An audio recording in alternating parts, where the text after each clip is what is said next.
Core value berakhlak di tengah dinamika sosial yang selalu bergejolak diharapkan tidak menjadi jargon saja, melainkan mampu menjadi pedoman dan fondasi budaya kerja ASN dalam memberikan pelayanan publik. Upaya menginternalisasi nilai-nilai berakhlak dapat dilakukan dengan meneladani pengabdian tokoh nasional. Yusuf Kala salah satunya. Yusuf Kala, atau lebih dikenal dengan panggilan JK, lahir di Watampone, Sulawesi Selatan pada 15 Mei 1940. Karirnya di bidang politik dimulai pada tahun 1965 ketika beliau terpilih menjadi Ketua Pemuda Sekber Golkar Provinsi Sulawesi Selatan. Hingga pada tahun 2004, beliau didaulat sebagai Ketua Umum Golkar. Figur yang dikenal dengan jargon lebih cepat lebih baik ini kemudian terpilih sebagai Wapres RI ke-10 dan ke-12. Mari kita simak sepak terjang beliau lewat kacamata berakhlak sebagai berikut. Nilai berorientasi pelayanan tercermin kuat dalam kepemimpinan Yusuf Kala. Ia menegaskan bahwa jabatan publik bukan untuk dilayani, tetapi untuk melayani masyarakat dengan cepat, tepat, dan tulus. Yusuf Kala dikenal turun langsung ke lapangan, memastikan pelayanan publik berjalan dengan lancar. Karena menurutnya, pelayanan yang baik tidak cukup dengan aturan, tetapi harus disertai tindakan cepat dan empati. Beliau sering menekankan bahwa masyarakat tidak butuh birokrasi yang panjang, melainkan membutuhkan solusi nyata.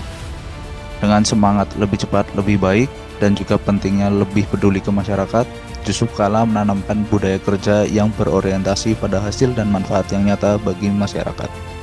Nilai akuntabel tercermin jelas dalam kepemimpinan Yusuf Kala. Beliau menegaskan bahwa kejujuran dan tanggung jawab adalah dasar dari kepercayaan publik. Yusuf Kala pernah mengibaratkan transparansi publik seperti dapur restoran. Jika dapur ditampilkan ke depan agar mudah diawasi publik, maka akan dijaga kebersihannya. Dia juga menegaskan sistem akuntabilitas kinerja instansi pemerintah harus menjadi fondasi utama agar anggaran negara digunakan secara efisien dan bertanggung jawab.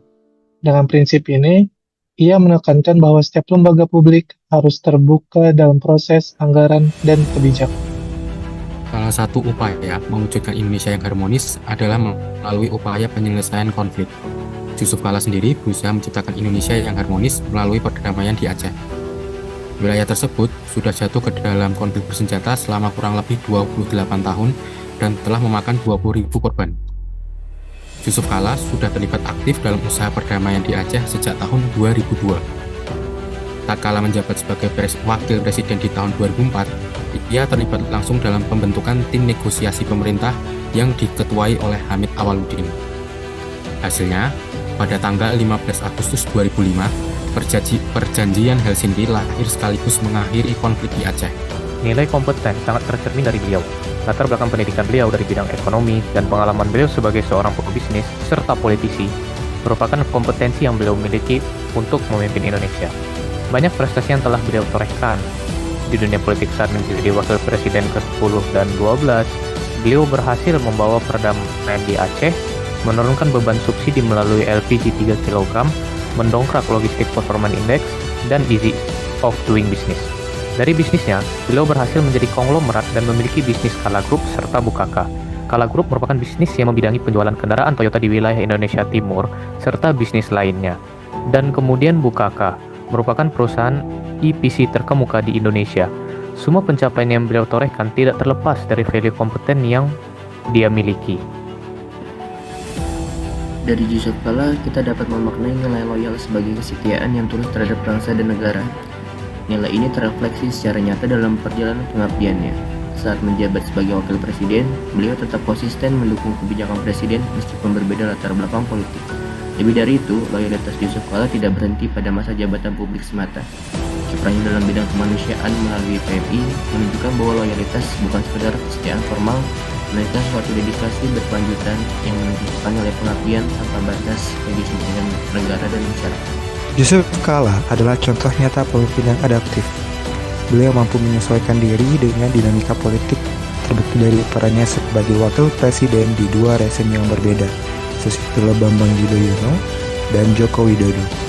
Di tengah perbedaan gaya kepemimpinan, beliau tetap konsisten menunjukkan profesionalitas dan fleksibilitas.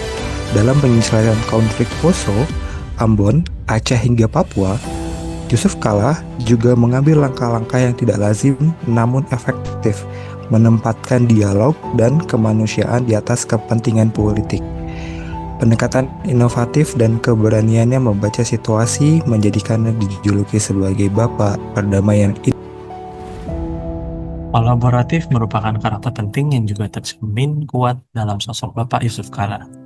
Salah satu contoh paling nyata terlihat saat penyelesaian konflik di Poso. Dalam proses tersebut, beliau tidak hanya hadir sebagai pejabat negara, tetapi sebagai mediator yang mampu merangkul berbagai pihak.